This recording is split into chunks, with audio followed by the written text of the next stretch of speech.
Cinéna toujours sur le Paris Tuning Show 2007, maintenant chez Panasonic.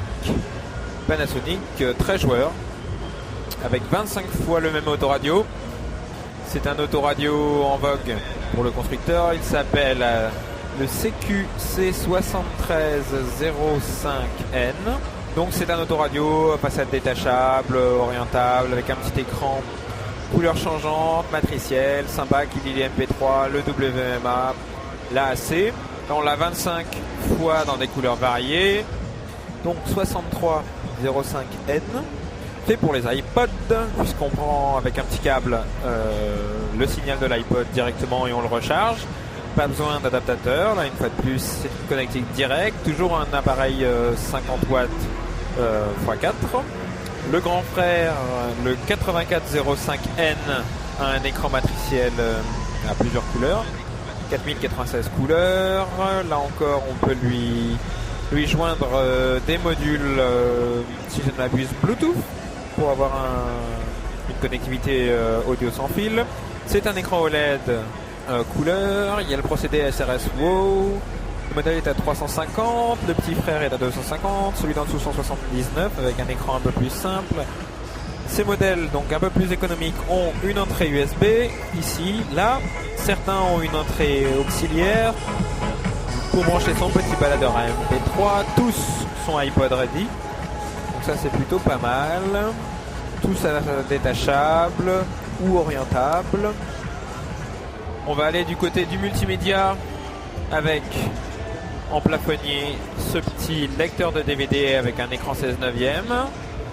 La qualité n'est pas monstrueuse mais le prix est très attractif.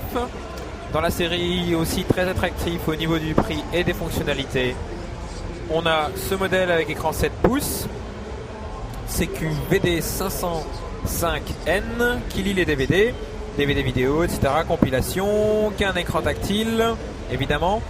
Hop, voilà, pause, play. Il lit les DivX, c'est nouveau. Il ne coûte que 900 € et il dispose d'une petite façade détachable ici, que l'on peut emporter avec soi, hop, par sécurité. C'est plutôt pas mal. Et donc, petit bouton de volume, petit bouton de mise sous tension, le slot pour rentrer les disques. Je ne l'ai pas cassé, voilà, j'avais mal rentré le petit module. Voilà, en dessous un modèle un petit peu plus cher, un petit peu plus haut de gamme. Possibilité de raccorder un chargeur 8 disques, DVD, MP3, etc. Là encore, un petit music port pour brancher son baladeur MP3, DivX, etc. Beaucoup de bruit sur ce salon alors qu'on se dirige vers des autoradios d'entrée de gamme.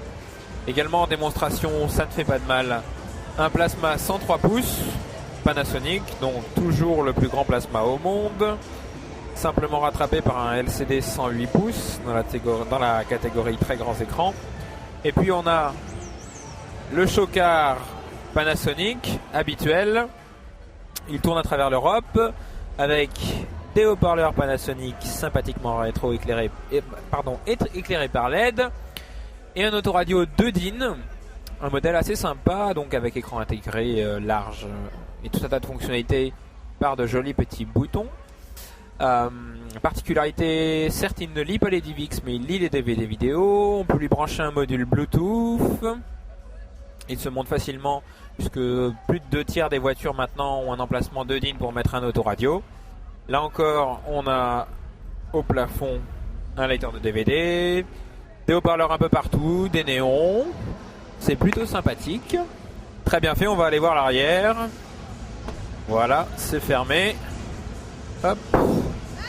Les charmantes hôtesses qui sont attaquées par les visiteurs. Voilà. Tout un tas de caissons. Donc là, c'est tout moulé. Très très bien fini. Ampli de 1000 watts. Bonne qualité. Pas de problème. Des écrans partout.